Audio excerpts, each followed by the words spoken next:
On today's video, we're going to fix a lot of your trailer light problems with just these 3 simple tools.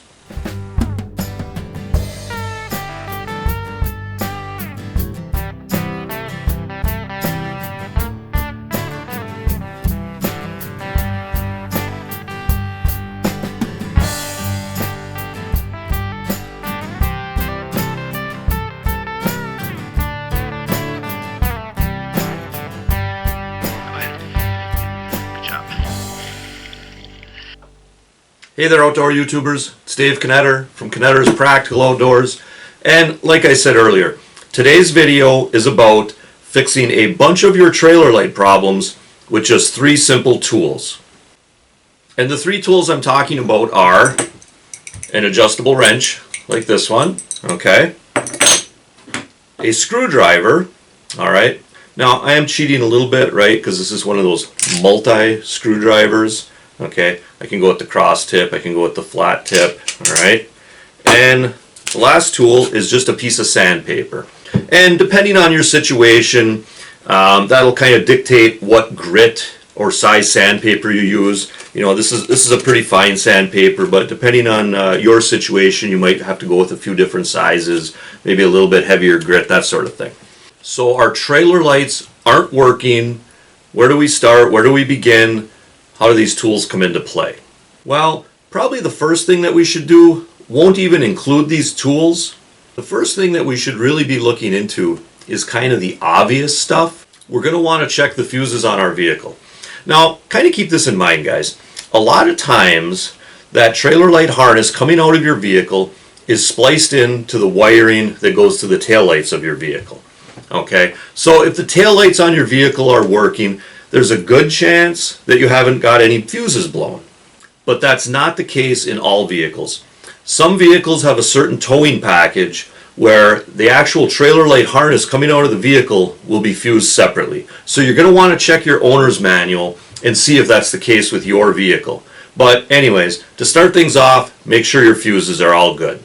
And then the second quick check that we're going to want to do is just to look over the wiring. Okay, take a look at the wiring harness coming out of your vehicle, make sure there's nothing broken or frayed on that, and then take a look at the wiring on the trailer itself that you can see, make sure nothing's frayed or broken there either.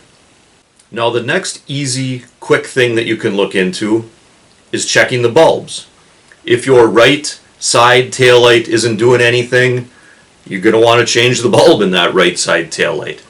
If you have those old incandescent bulbs, right? If you have these older fixtures like this, not the LEDs, but if you have these older fixtures, certainly these bulbs burn out. It's pretty common, and that's something that I think a lot of you guys know, to check the bulbs. If you have the newer LED fixtures, changing the bulb really isn't an option. Those are generally sealed units. The LEDs are put onto a circuit board, and they're kind of just this one-piece deal, and when those go bad, it's kind of a matter of just changing out the fixture. But the good side is they don't go bad that often, whereas bulbs kind of do. Now, a lot of times, if the bulb is burnt, you'll pull it out, and it'll be discolored or broken or kind of look kind of black, something like that, okay? But sometimes the bulb can be bad, and it looks perfectly fine. Okay, and you kind of need a meter to check and see if it's actually good or bad. But remember, we're not doing anything like that today, right? No multimeters, no plug-in circuit checkers, no lighted circuit checkers, nothing like that. Just our 3 simple tools. So without the benefit of a meter, it's going to be difficult to tell whether the bulb is bad or good. So what I would go ahead and do is just put a new bulb in. See if that solves your problems. Now, if changing the bulb in our fixture gets our trailer lights working correctly, perfect, great, we're good to go. But if changing the bulb still didn't fix it, I wouldn't move on past the fixture and bulb quite yet.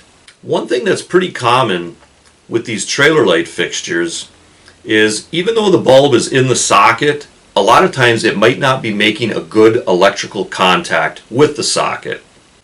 And that's where our first tool comes into play.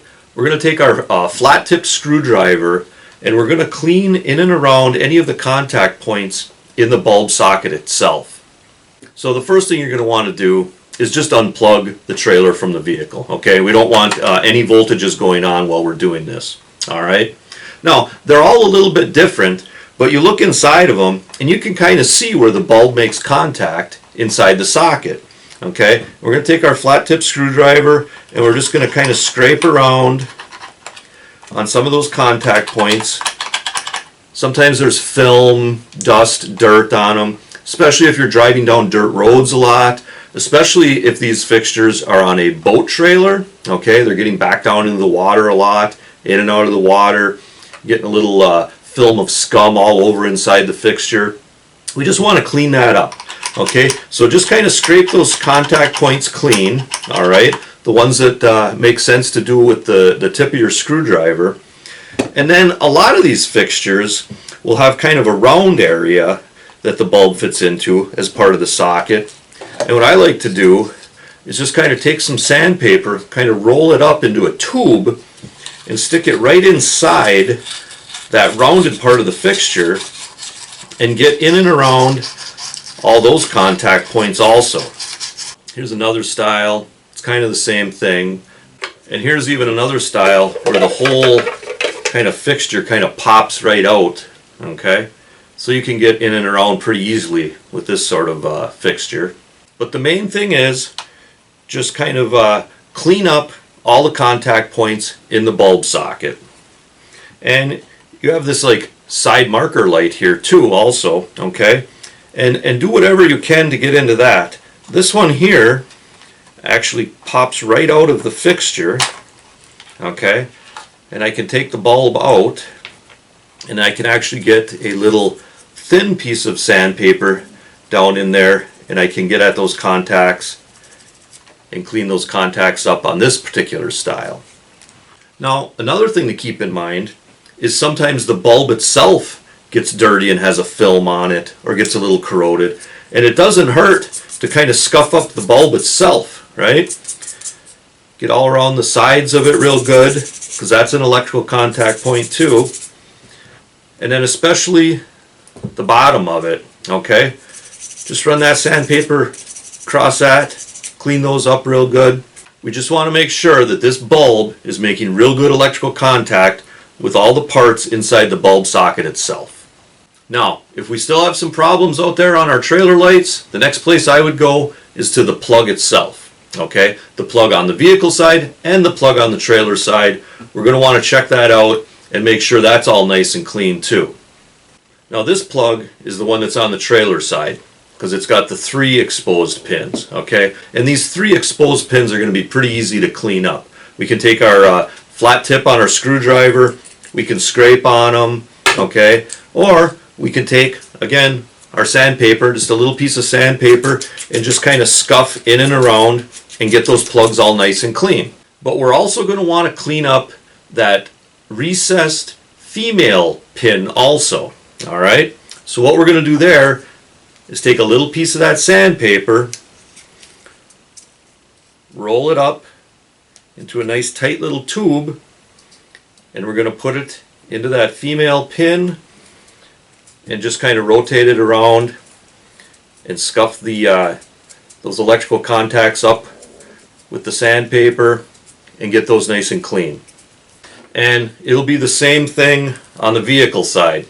As you can see, we've only got 1 exposed pin on the vehicle side, and again, that can be cleaned up real easy with the tip of your screwdriver or a piece of sandpaper.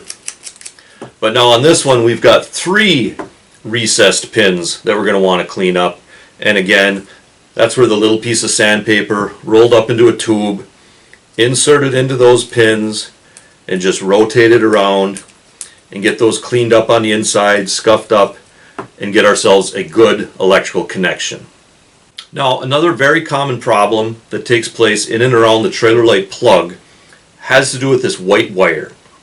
On a lot of trailers, this white wire is almost immediately grounded to the frame of the trailer.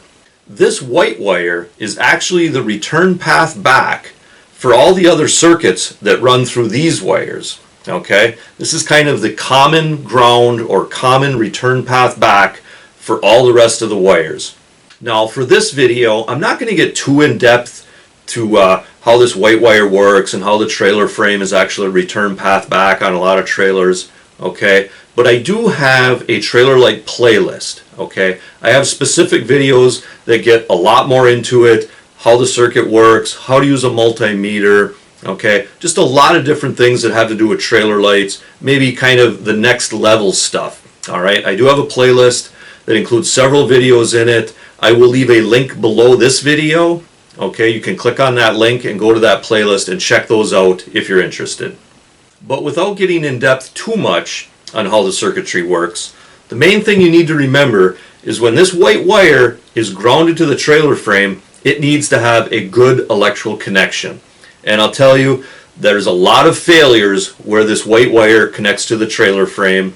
That causes a lot of trailer light problems. Just this one simple little thing has solved a lot of trailer light problems for me over the years.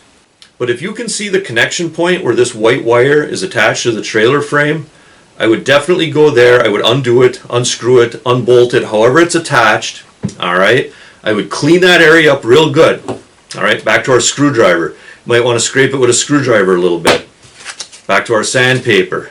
Sand in and around. Sand whatever connection you have on the white wire. Okay, it might be a ring connector, it might be a forked connector, it might just be the wire. Clean the wire up really good, okay? Clean the trailer up really good where it connects, and then reattach it. Make sure that has a good electrical clean connection there.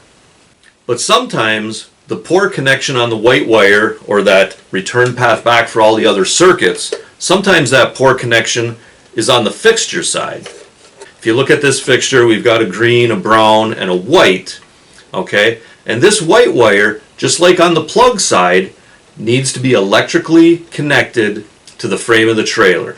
And oftentimes, it's actually attached to the mounting studs of the fixture itself, all right?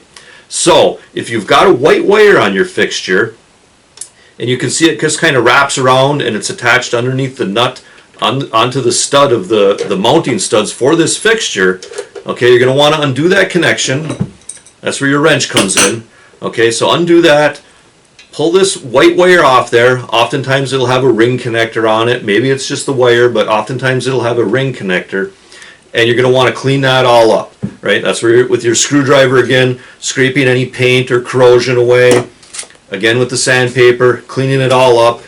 All right, make sure you got a nice bare, right down to the metal place on your trailer frame where this stud goes, where you can put this white wire on there, okay? And it's the same thing, take the sandpaper, scuff up that ring connector, all right? Reattach it, tighten it down with your wrench, make sure it has a good electrical connection from this white wire to the frame of the trailer. Now, some fixtures won't have a white wire, all right? This one's just got a brown and a green, all right? So where's the white wire? How does the circuits, where's their return path back? Well, that actually happens through the studs of these fixtures, the ones that don't have the white wire. If you look, the other side of these studs comes through and it's electrically connected to the socket that the bulb sits in. And that's the return path back. So if you have fixtures that don't have a white wire, these studs are going to have a good electrical connection to the frame of the trailer. And again, same thing. Undo them, take your wrench, turn the nuts off, grab your screwdriver, scrape any paint or corrosion away, grab your sandpaper, scrape in and around, clean it all up nice, then reattach this to the frame of the trailer, tighten the nuts down, and make sure you have a good, clean electrical connection. And it doesn't hurt to just put a little dab of grease on this stud before you tighten the nut down. Helps keep that electrical connection good and clean. Yeah, and it's kind of the same thing on this fixture, right? No white wire. We got a yellow and we got a brown. But these studs, if you spin them around, they come right through and they're electrically connected to the socket that the bulb sits in. Here's another style. This one has a white wire. And if you look at it, the white wire just comes up and around and it connects to this main frame part of the fixture that actually electrically connects to the socket that the bulb sits in. So there's kind of two different ways to get that return path grounded correctly to the frame of the trailer. Some fixtures will have a white wire. Make sure that connection is good. Some fixtures won't have a white wire, so you're going to want to make sure these studs have a good clean electrical connection to the frame of the trailer. Okay guys, there's just a few simple things you can try, to get those trailer lights working again. I know not everybody's interested in doing the multimeter thing. I know not everybody's interested in the plug-in circuit testers or the lighted circuit testers. Some people just aren't that interested in getting into it that far, but I think most of us, right, we can do the screwdriver, the sandpaper, and the adjustable wrench. And let me tell you, doing those things that we talked about in this video will solve a lot of your trailer light problems. It really will. Okay, but anyways guys, remember to hunt, fish, laugh, repeat. This is Dave Knetter from Knetter's Practical Outdoors. Hey, thanks for watching and God bless.